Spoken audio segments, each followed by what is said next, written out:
Welcome, everyone, to Ladder Daily Digest. We honor creators, and we have with us two creators today, Lila Tueller and Randy Watts. Welcome to the show. Thank you. Thank you.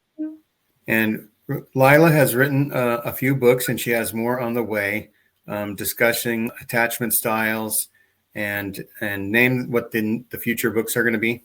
I have one coming on narcissistic abuse recovery and also spiritual abuse, religious trauma. Okay, and so we thought today we'd use the theme of Mormonism around attachment style. So let's see.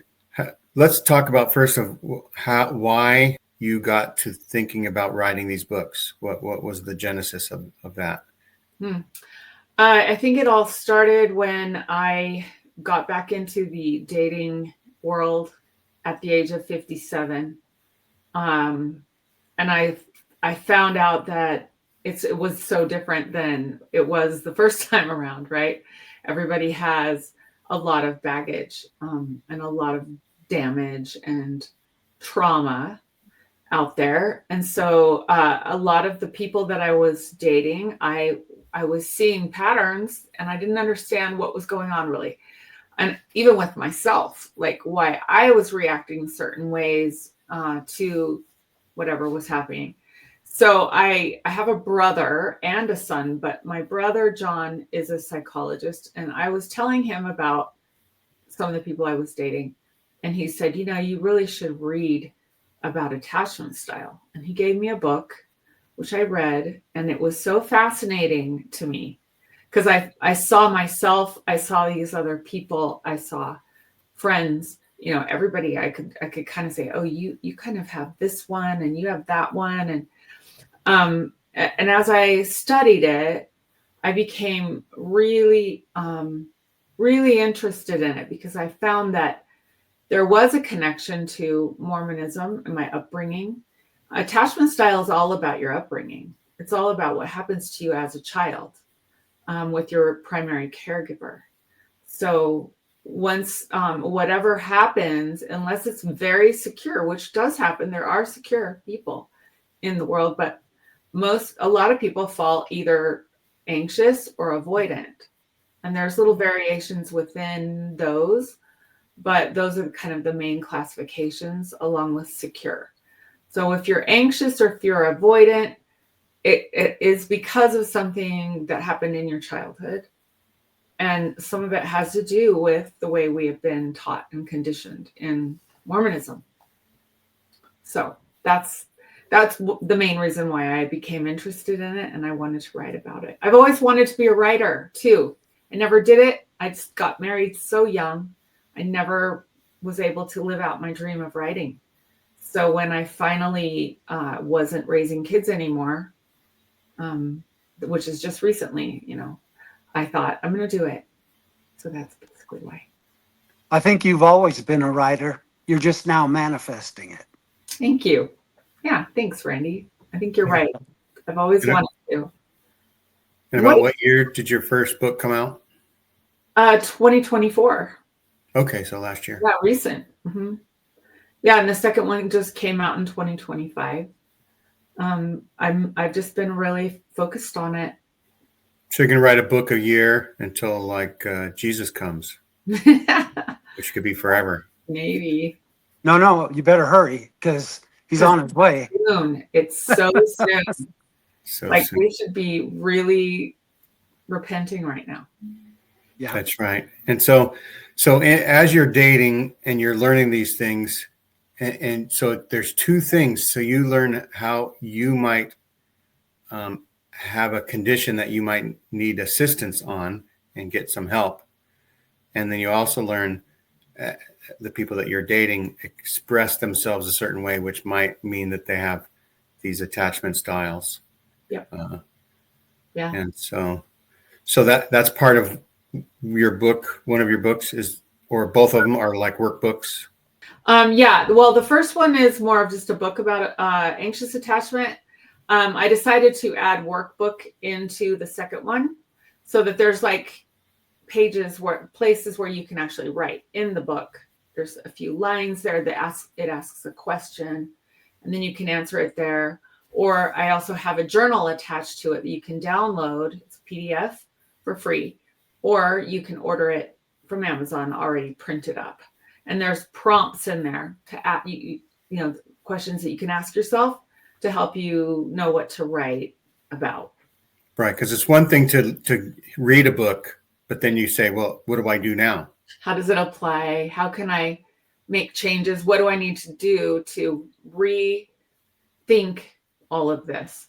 Because it's one thing to be a child and have these things happen and you create coping mechanisms, right? But once you become an adult, those coping mechanisms don't work for you anymore. They make your relationships stall out because you can't function properly. They sabotage instead of protect. That's a good word. Your coping mechanisms cause you to sabotage your relationships in one form or another.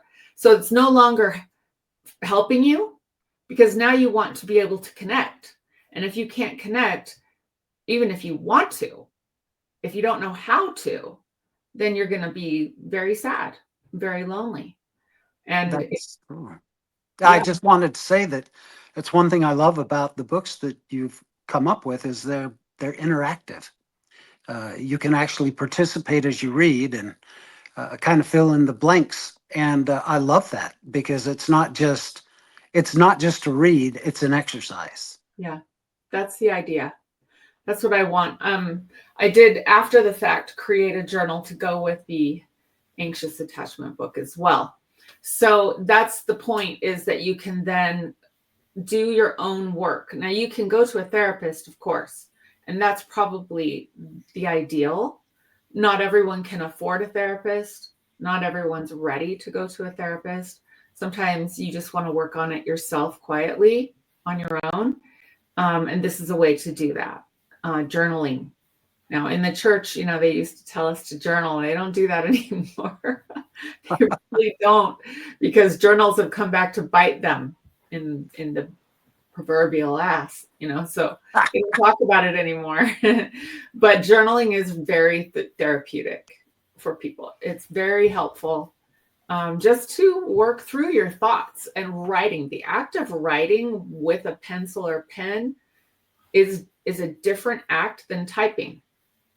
There's a connection to the brain that helps you work through things as you're writing. So it's very cathartic, I think. Yep, that's a good word. Yeah. And so you've mentioned the attachment styles, but maybe do a little bit deeper dive on what an attachment style is for our audience. Okay. There are some therapists that did research back in the early 60s, I believe, about attachment. And they did some tests on monkeys, which is sad to me because they did horrible things. They separated the baby monkeys from their mother. And then they would test them to see how they reacted, what happened to those monkeys. And what happened was they gave some of them like a furry fake mother that had a bottle attached to it so they could go up to it, get fed, but there was no affection given them, right? And the other one, the monkeys, there wasn't a furry thing at all, but there still was a bottle there. And they wanted to see, you know, what difference, how that affected the monkeys. Well, they all became extremely neurotic and maladaptive. They were not able to integrate into their little monkey tribes because they didn't have any coping mechanisms. So our attachments in our early stages of life are critical to how we behave later in life. And what happens is you might have a mom or whoever your primary caregiver is. If that mom is even a little bit distracted where she's not responding in a regular way, you know, to your cries, if sometimes she responds and sometimes she doesn't, what that does to the child is they learn that they cannot rely on their caregiver to be there consistently. And so they develop coping mechanisms so they will self-soothe in some ways. Some will become very anxious and think, oh no, when are you going to leave me again? Don't leave me. And they become clingy and very overly attached. They have a preoccupation with attachment. That's called the anxious attachment style. The avoidant is kind of the opposite of that. What they do is they say, oh, so you're not going to be there for me. So I decided that I don't need you, that I'm okay by myself. I'll be fine. I'll take care of myself. So they're not so much anxious anymore. Now I got this. I'm independent. And these are little kids. They figure this out when they're little. And so they did these tests where the moms would be pulled away for a short period of time and then come back. The kids that were secure, that had been raised in a very secure home, would be a little bit sad when their mom left and worry about where she went. But then when she came back, they would go up and hug her, get a little reassurance, and then off they would go. Whereas the anxious ones would freak out when their mom left, scream and cry the whole time. And when the mom came back, they would not let them out of their sight. And then there were the avoidant ones who, when the mom left, they acted like they didn't care, couldn't care less. And then when the mom came back, they also acted like they didn't care. There was no going over and hugging and getting reassurance. They just kind of gave them a look like, I don't care. So that's what you kind of find, is that because of people's upbringings, they will develop one or the other. If their parents have not been consistently there, either neglectful on like drug addicted neglect, that's a different level. But just in the church, for instance, when our mothers are holding callings like Relief Society president, primary president, whatever it is, they can become so stressed out with all their callings, all their duties, that they're neglecting their kids, on top of having large families, okay, too many kids, where somebody falls through the cracks. They're not getting the attention they need. They simply can't do it all.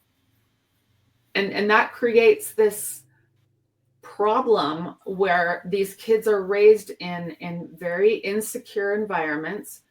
Their mother is not there for them when they need them. They have too many siblings, and they're not getting their needs met. So that creates this problem. And so later in life, they don't have a way to connect to other people in a way.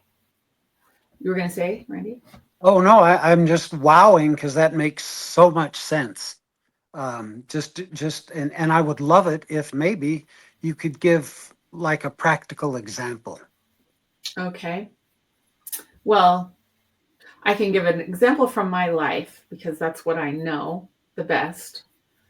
Growing up, my dad was a GA and he was traveling with my mom, and they left on long trips. Back then they had these guys going on long trips. They were several weeks at a time, and they would leave us in the care of either a young couple that didn't have any kids, or they would have us go to a neighbor's house or something for like a month at a time.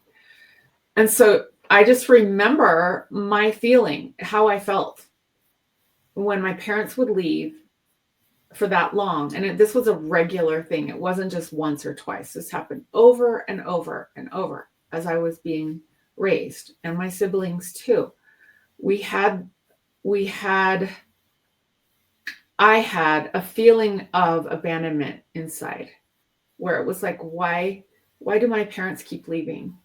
They must not really care about me. They must not really love me. I don't matter. I'm sad, but I can't even talk to them. They're just gone. They'd just be gone. And we'd have these random people come over who didn't know what they were getting into. They didn't know us. We didn't know them. So it was for me, I mean, there's way worse situations in the world. I think about growing up in an orphanage or something where, all those kids, all of them are damaged from that. So it's just, I think we don't realize the impact that it has on a child, on their ego, their understanding of what love is, what attachment is, what commitment is, how to feel safe. And so these things act out later in life. And I found that I sort of I was in the middle. I would sometimes go the anxious way and sometimes the avoidant way. Sometimes I would get nervous that, like in my relationships, that someone was cheating on me. Other times I'd be like, I don't even care what you do. Just go do whatever you want to do, because I take care of myself. I don't need you. So it was really, I would kind of go both ways sometimes, one or the other.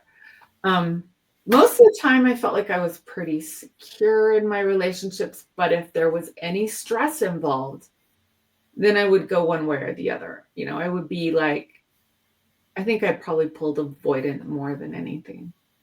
That's right. And people can't really relate to having a friend who's the daughter of a general authority, but we can also sort of see this in maybe like the stake president's kids or the bishop's kids who would have trouble interacting with their counterparts, and so that's a similar thing where, and that gets back to how Mormonism can affect the interpersonal relationships of like keeping everybody busy, right? Busy work. Busy. And have lots of kids back then. I think I don't know if they still emphasize that the way they used to, but that was a big deal. They didn't even want us using any kind of birth control. So you're going to have more kids than you know what to do with. All ways to control people. I guess. Like, why do they want to do that? I don't know.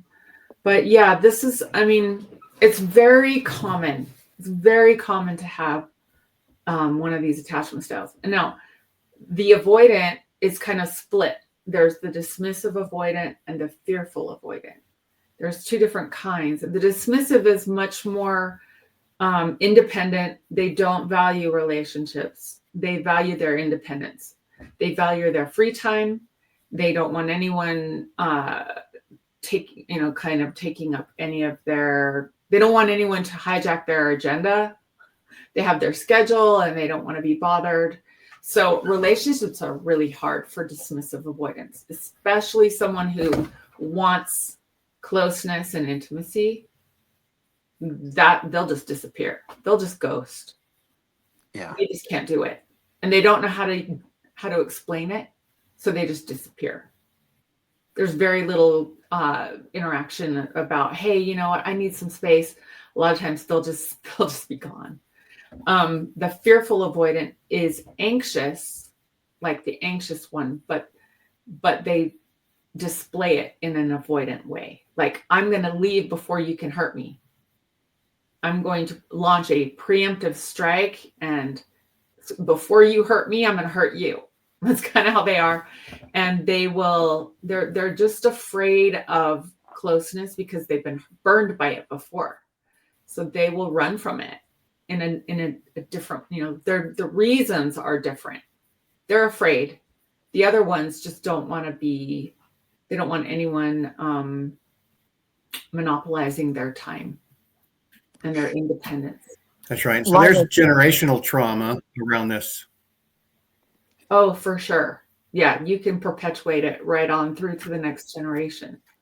What were you going to say, Randy? And so it doesn't matter if you become ex-Mormon or ex any other high demand religion or ex any other situation. It's gonna still be there. It's still unless you deal with it. I mean, you can learn about it and recognize, oh yeah, I do that, Once you recognize it, then you can start to work through it. It's all about reframing your thoughts about things and realizing that you have these triggers. And then it's like you have to learn to talk yourself through things, stop yourself before you go full bore. In the anxious side, if you start noticing yourself ruminating, panicking, getting anxious, getting scared, jealous, making accusations that aren't founded. These are things that kind of anxious people will do. And when you see yourself spiraling, because your thoughts will spiral, you'll go from, oh, he didn't text me back within 5 minutes. All of a sudden, they're with someone else. They're probably having sex. This, it'll just go right down. Or was it hate me? Be insecure about it. Yeah. Yeah. And then when you see them, when they finally do text or call, then you're mad and you're yelling at them. Yeah. And accusing them of things, that they may have been nothing. Maybe they were at the store, they didn't see your text, whatever, but all of a sudden they're getting accused of all kinds of things. That's really hard on the partner. It's no fun. It's no fun for either one of them. The person that's dealing with the anxiety, the person that's on the other end, neither one of them are having fun.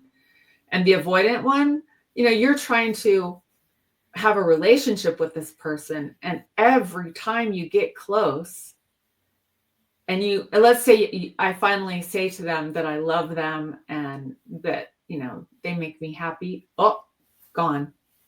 The minute you say that, they're out. They do not want to be tied down. They don't want to hear that. That's too intimate for them. And they will just take off. Or they may even confess that they feel these things for you and or even make plans with you. And then when it comes right down to it, they'll just be gone. Runaway bride. Runaway bride. That's so classic. That's an avoidant right there. Like, yeah, really well displayed. That's what an avoidant would do. So, and this is like, there's so many case studies of this, right down to the wedding day. Some of them. My dad told the story of a woman that 5 times he tried to seal her in the temple. 5. And at the altar. And this wasn't polygamy. Nope, 5 different men. she tried to get to the altar. She did get to the altar with them. And every time in there, she couldn't do it. I mean, the people were there. It was, a lot of pressure on her to go ahead and do it. And she didn't. So it's a real thing. It brings up a lot of anxiety and triggers. It's a visceral thing. It's in your body. Like your heart rate goes up. Everything. It's hard to control this. So you really have to work through it. Some of the exercises I have in the book will help, like breathing, like meditation. Sometimes in the thick of it, you have to just stop and take slow breaths. And I know that sounds like, what's that going to do? But there is a connection between slow breathing, especially exhale, slow exhale.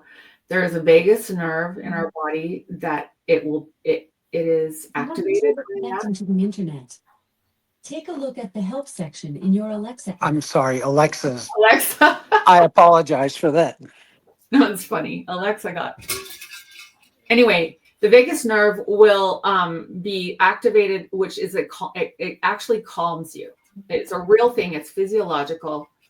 If you can just stop and breathe, it will calm you in that moment of panic.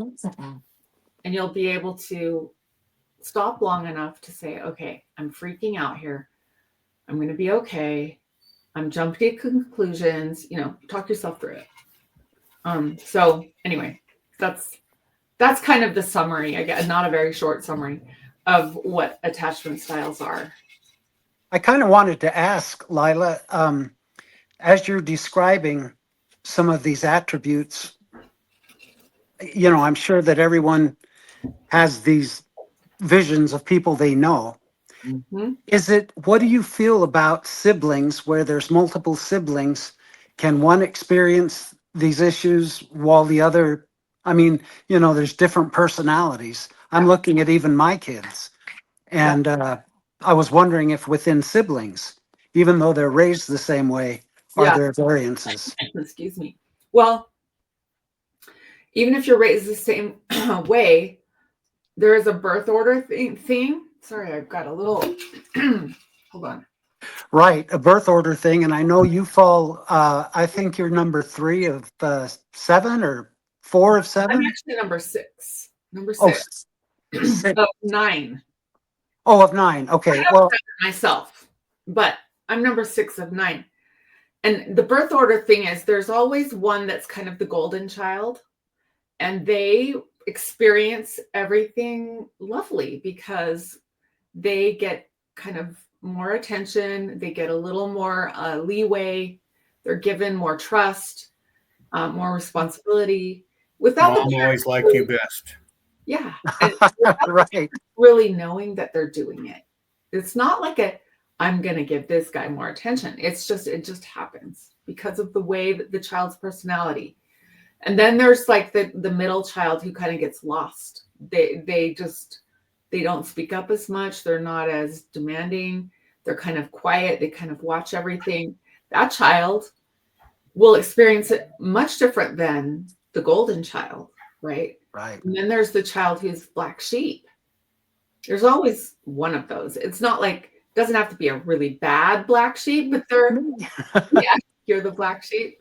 They're a little more rebellious. They're a little more, they'll push back a little more. They have a little bit more attitude. They may try things that the other ones never would have tried, and so it really, every family kind of has these dynamics in them. And so some kids are going to experience more trauma, and other kids may say, I never had that, never happened to me. I never saw that. And we had the same parents, so you must be making this up. But it's just their perception, right? So, Okay. yeah. That just intrigues me so much that because I'm seeing it in my own kids. Everything you described, I have one child that's like that. Yeah. I know, isn't it? It's kind of interesting that it's almost universal. I think there are some examples of kids who grew up in families where every single kid seems to be, a repeat of the last, and they all served missions and they all got married in the temple and blah, blah, blah. And they all did everything right. But I think if you watch them throughout their life, you will see them start to diverge and individuate in ways, later, because we all perceive everything in our world a little different than the next person. And sometimes it takes years for that to really play out in our lives. So yeah, it's interesting to watch with my kids too. I have the same thing, Randy, where I see, they're just different, and I love them all for who they are. And that's another thing that I think in the church, there's this pressure on them to all do all the things, right? Be cookie cutter. Yeah.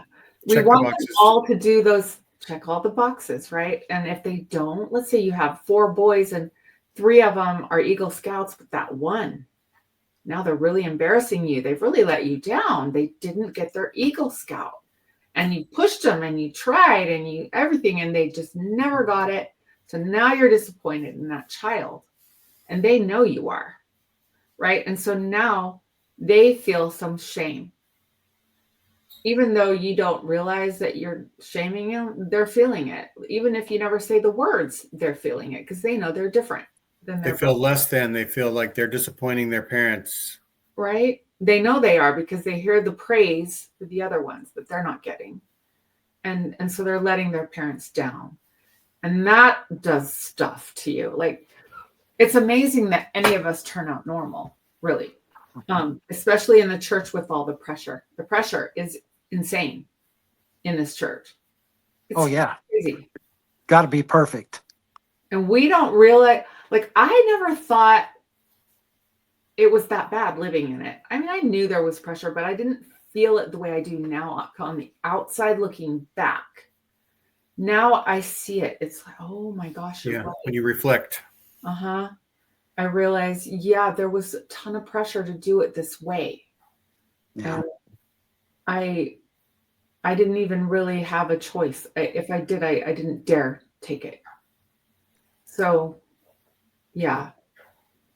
Wow. It's really interesting. So yes, and I do think that attachment styles play out a lot in Mormon families because of all of the pressure, because of the parents are pulled in 20 directions. service-oriented church where we have got callings that we have to do. And a lot of times you have to just leave the kids and go take care of your calling, right? Or even when you're home, you're in your room with the door shut because you're working on your lesson and the kids are out fighting or burning the house down, but you're busy with your calling and you think it's okay because why? Because we're going to be blessed for doing what's right. And we got this calling and it came from Heavenly Father. So he must know our struggle and he's going to make sure our kids turn out okay anyway. And if you're having problems, you just need to pray more and read the scriptures more. Right. And go to the temple more and fast more and Keep sweet and obey. oh wow. I mean, when I think about the damage that does to a girl, it's like you just zip it. You don't get to say anything. You have no right to have an opinion. You know, have no right to differentiate or be who you are, be an individual. You got to just follow in line. Oh my gosh, so much pressure on kids. I've really tried. There was a girl in our ward when I was an older teenager and in my 20s, and she was attending BYU, and she said that she was told by somebody she wasn't celestial material, and so they didn't want to date her. I mean, that's sort of like how Mormonism can affect people in their interpersonal relationships right there. You know, I went to a junior high school in Mesa, Arizona named Powell Junior High. I was actually the first class to go through because it was a new school. Oh, wow. And they tried this. I just can't for the life of me believe that they did this. But they separated all the students, and you were either in the 1 group, the 2 group, the 3 group, or the 4. And I don't know how I made it into the 1 group, but those were the kids that were smart, intelligent, privileged. The 2 are the ones that they don't quite measure up. The 3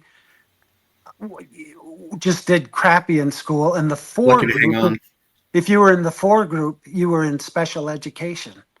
And that stigmatized every student at that junior high. Those of us who were 1s thought you were better, and right. Oh my God, that's terrible. Yeah. So you think somebody paid off somebody so that you could be a number 1? They must have. I don't know how I BS'd my way through all of my school, even college, but I somehow came out with good grades. But you know what? I know that the kids that were in the 3 group, for instance, a lot of them in my ward, and I watched them struggle through life because they were stigmatized at school as being in the 3 group. 3. You're a 3. Yeah. You'll never be anything other than a 3. They won't be the 8 cow wife. No. They go through life, and that classifies them for the rest of their lives. Whose brilliant idea was that? I don't know. Couldn't have been I have no idea. I think there's a TV show called A New World Order or something like that, where I think it's on Apple TV or something like that, and people have eyeglasses that are connected to the internet. It's like 50 years in the future, and they've solved all the problems, but you can see people with like a A or a B or a C over their head, so you know what their 1, 2, 3, 4 category is. They must have gone to my junior high school. Yeah. Ooh. That's where they got it from. The Baden-Powell Junior High School, right? Exactly. It's also kind of reminding me of that story. I don't know if you guys ever read the story about, it's called something about the master puppeteer or something like that. No, I don't know. But people would get stars every time they did something good. People would put a star on them. Or if they did something bad, they would get a dot.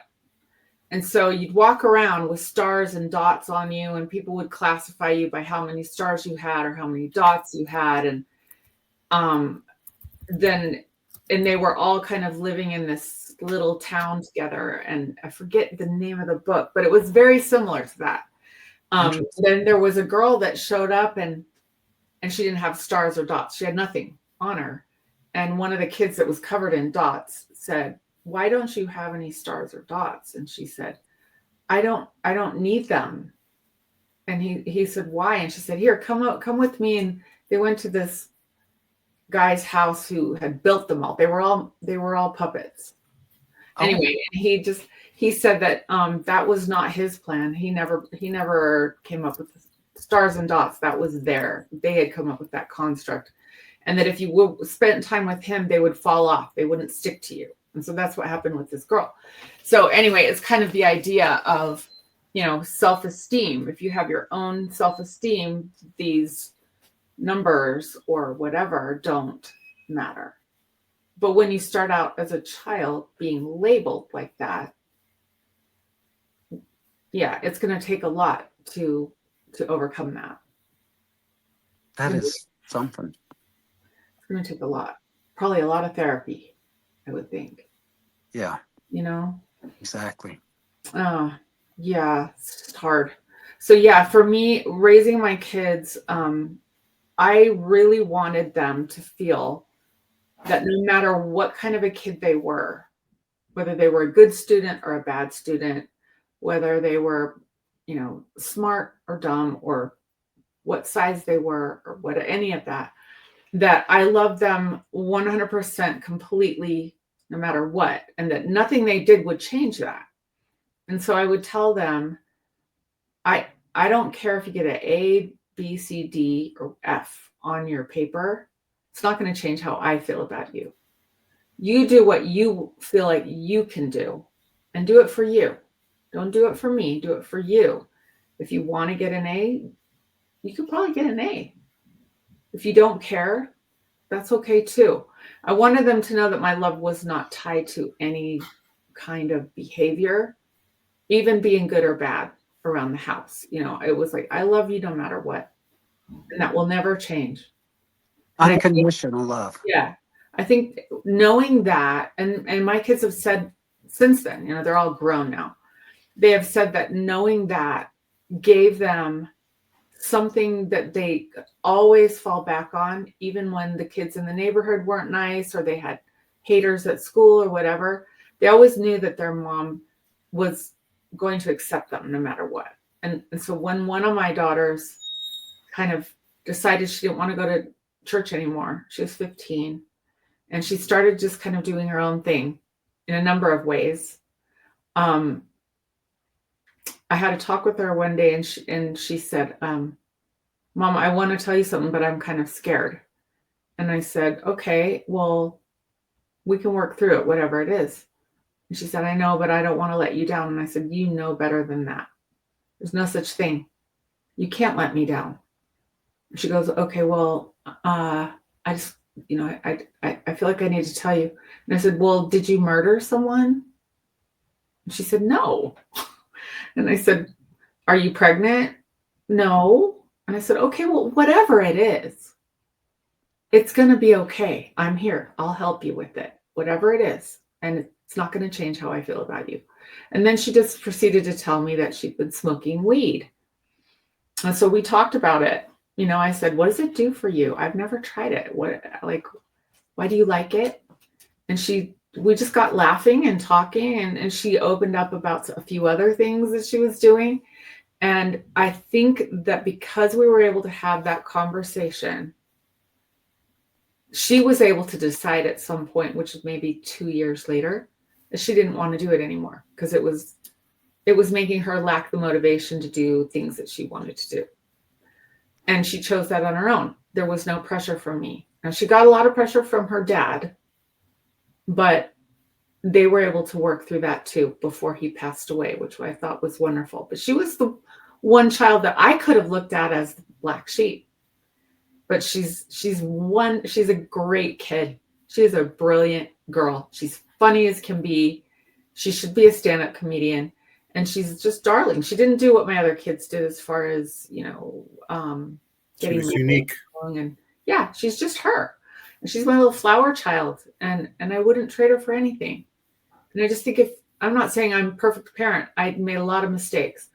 But I feel that doing that has been probably the one thing that I feel like I did right, was teaching them that my love for them was not contingent on any behavior or lack of. You sound like a great mama, and like you could teach a lot of parents a lot of things. And I can't help but liken that to the church, where these kids, so reluctantly have to go in and confess what they've done to the bishop. And what they've done in the real world, who the hell cares? It's normal stuff. It's all just normal stuff. right. It's part of growing up, and Yeah. There's no come shame. on. There should be no shame attached to any of it. None. Yeah. So it's tragic. It's really tragic. Hey, believe me, I've been getting letters. Randy, you sent me yours. Getting so many letters from people, and the stories are heartbreaking. Yeah. Like should never have happened. None of this. It's all because of that dang church that has just caused so much grief. Sure has. I have two sons that are gay who were made to feel like nothing, They're but I told them the same thing that you told your kids. You know what? I love you. Your family loves you. There's no judgment here. You are what you are. Go and be who you are, and don't look back or hesitate if anyone says anything. Screw them, and they've both become very successful, and I'm so proud of them. That's perfect. That's exactly right. Did the right thing. Just let them be who they are, and they're beautiful. Like they're wonderful. All the gay people I know are some of my favorite people. They're just good people. Yeah. Good hearts. They're very sensitive, very empathetic. Good people. Exactly. And creative too. So yeah. It'd be like calling all the left-handed people sinister or something like that. Yeah. Mm-hmm. Right. Which they used to do back in the day. You had it. You were devilish or something. I don't know. Stuff. Anyway, so the church has done a lot of damage, and now I think we're trying to undo some of that. It's a little late, but never too late to do what we can. So are your books more self-help style books, or are they to help you deal with other people that might have those issues? It's really both. Both. It's for both. Yeah, I mean, they're set up as self-help, but all throughout it, I read my first avoidant attachment book several years ago, and it wasn't because I felt like I had it. It was my boyfriend at the time. I was like, oh man, he's so avoidant. And I gave him the book. I said, you need to read this. And he read it and he was like, oh my gosh, that's me. That is me to a T. How do they know? And I was like, because that's just who you are. That's how you have, what's the word? Adapted to what's happened in your life. So yeah, he is. And now, he's worked through a lot of it, which is wonderful. We have a great relationship now, but it took him some time. He was afraid. And that's what everyone should know too, that any of these styles are first our own way as a defensive mechanism to survive, right? Our body's trying to survive what's happening to us. But as we get older, and if we can recognize these things, then we can use your book and use the things that you learn. And I guess you also have either references or other sources resources people can use. I have a big section in the back of references, books, resources, things where you can find it's, I didn't invent this. This has been around a long time. I think I just want to make it accessible as possible for people to have kind of something to fall back on. And when you read through, then you can kind of make some notes or highlights and realize, these are areas that I'm seeing I could change in, or I could do better, and try this. A lot of it is just being aware. Once you're aware, that's half of it. I'd say that's 3/4 of it. Just knowing that you do this, then you can start to see it. When you do it, you can catch yourself and like, oh, I'm doing that thing where I assume a bunch of bad stuff that isn't true. Yeah. I don't know if this is a segue or not, but yeah, one of the things I've really enjoyed in your writing is when you talk about boundaries, setting boundaries for yourself, that you can't set them for others, but you can set them for yourself. That changed I went to counseling and she taught me this, and that changed my life because I have an ex-wife who would love to try to destroy any relationship I got into. And I finally had to set the boundaries saying, I'm no longer, she'd try to say, well, you're still best friends. Well, we're not. And I just had to say, look, I need to live my life and you need to live yours. So scurry on. And when it's dealing with our kids, we can get together and make decisions if we need to. But I had to set those boundaries. And then so reading what you wrote about setting boundaries for yourself really hit home with me and was very pertinent in my life. Yeah, it's something we were never taught in Mormonism. In fact, we were taught not to have any boundaries, that we always defer to a higher authority. We didn't get to make, draw lines and say, I'm not going to allow this in my life. No, you did what you were told. Yep. So it's a new idea for us. I think it's a new idea for a lot of people, but especially members of the church and especially the women, because women were always taught to be submissive. And all that does is take away your power. And you feel powerless. You feel like you don't matter and your voice isn't going to be heard. So to be able to set boundaries and say, I will not allow this conversation or these topics or this argument to happen. And sometimes if people aren't going to respect your boundaries, then you have to take steps. You don't want to have to take, but you might have to take steps, such as you block them so they can't text you. If they're blowing up your phone, you just block them. If they are, let's say you're in a work environment or another kind of church environment or something where these people are right there in your space and you can't control that, then you have to actually take measures there. You reaffirm your boundary with them if they've crossed it, and you have to give them why you've set the boundary. At first, you don't have to. You just say, I refuse to do this, or I'm not going to entertain this conversation about religion or about whatever it is, my boyfriend. I'm not going to talk to you about that. And then if they cross it, then you tell them, hey, the reason why I don't want to do this is because when we have this conversation, it makes me anxious and uncomfortable, and I don't want to have an argument. I don't want to have an argument with you. So can we please just not talk about this? Most people will respect it at that point. Sure. But if they don't, then you have to take other measures. And unfortunately, you can't make them do anything. You can only make yourself do things, right? So you can take yourself out of the situation. That's the only. You reclaim your life. You reclaim your life back once those boundaries are set. That's right. Yes. And it is a good feeling when you have that power and you realize, hey, I just drew the line and now they know where I stand. You have to be assertive, but you don't have to be mean. Right. People are always saying, oh, I don't want to be mean. If I set a boundary, then they'll think I'm mean.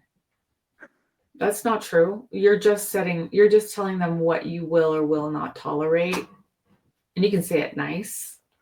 You can say it, in a friendly way. And it shouldn't be that hard. So I think it's wonderful that you're doing that, Randy. That's brilliant, because ex-wives, you might need that. Well, yeah, and us guys too. It pertains to everyone, and it's so relevant in everyone's life, I believe. Yeah, unfortunately, it usually is. There's something where we have to set a boundary.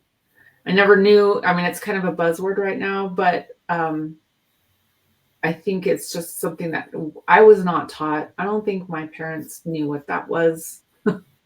There were no boundaries. They could cross them, walk into my room. They could interrupt a phone conversation. They could do, pretty much anything. the lack of respect I think parents have for kids sometimes, that could be worked on. Yeah. When I see, recently, of course, we've had that Jody Hildebrandt and Ruby Frankie. Did anyone watch that? Oh, yeah. You bet. That's where people have taken full, complete. I mean, they're not respecting any boundaries for those kids, and they've taken so much license and taken away their freedom and taken away their rights. And Right. Boundaries shouldn't be punishments. No, they're not. You're not punishing anyone. What you're doing is you're just drawing a line of what you will allow. That's all. And you take yourself away if they're not respecting it. Take yourself out of there's like, the triangle, you just take yourself out. So I remember I was having trouble with my boyfriend at the time, and I talked to a therapist who was a friend of my friend of a friend, and I said, how do I handle this? They're not, they're not doing what they say they're going to do. I feel manipulated. I feel lied to. I feel strung along. I feel disrespected. And he said, the only thing you need to do is stop being a part of it. If you don't want to be abused, you stop allowing yourself to be abused, which means you just don't talk. You just don't interact. And that worked like a charm, I can tell you. That's As soon great. as I just ended just pulled away, everything changed. But I didn't ask him to do anything, right? It was just me. So that's really what boundaries are about. You reclaimed your life and identity. That's right. Yeah. That's right. And that's what we all did when we left the church. So Are there any other things about Mormonism that affects attachment style that we haven't covered yet, or have we done pretty well? I think we did pretty good. Yeah. I mean, once we go into narcissism, that's a whole other thing. And the church behaves like a narcissist. It's systemic. It's not a person that's a narcissist, but it's a system that is narcissistic. And it's all about them. Yes. And very abusive to the members. I was thinking earlier on when you talked about the siblings in order you're supposed to do the next things. I was thinking the church should just have like the oldest sibling get their patriarchal blessing, and then each one after that just say ditto, ditto, ditto, ditto. That's true, huh? And it's like the patriarchal blessings are all the things you have to do to help the church out, not necessarily to help your own life out. That's right. Mm-hmm. And then they make promises that they can't keep. So they try to guess. Right. And if the promise doesn't happen, it's your fault. That's the other. It's your fault, or it's going to happen in the next life. Because we just took out the boundary of death. We're going to say it's eternal. That's what I heard. Oh, because somebody said, well, mine says I'm going to have children, and I've never had any children, and I'm now 70 years old. It's like we could turn the tables. Hey, Bishop, I'd like $100,000 loan. I'll give you $200,000 in heaven. There you go. Trust me. I'll pay you back plus interest. Yeah. Mm-hmm. Yeah, no intention of ever fulfilling these promises. That's right. Any last words, Randy?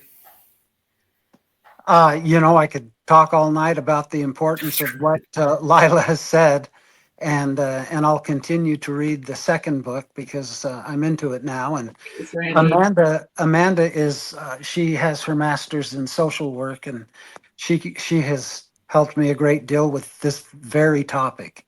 So I just can't tell you how much I appreciate your wisdom, Lila, and thank you, and Jean, for you allowing us to take it in. Jean. That's right. You're the facilitator. I'm the facilitator. The what kind of whisperer, Randy, did you say? The connections whisperer. The connections whisperer. So anyway, yeah, thanks everybody for watching.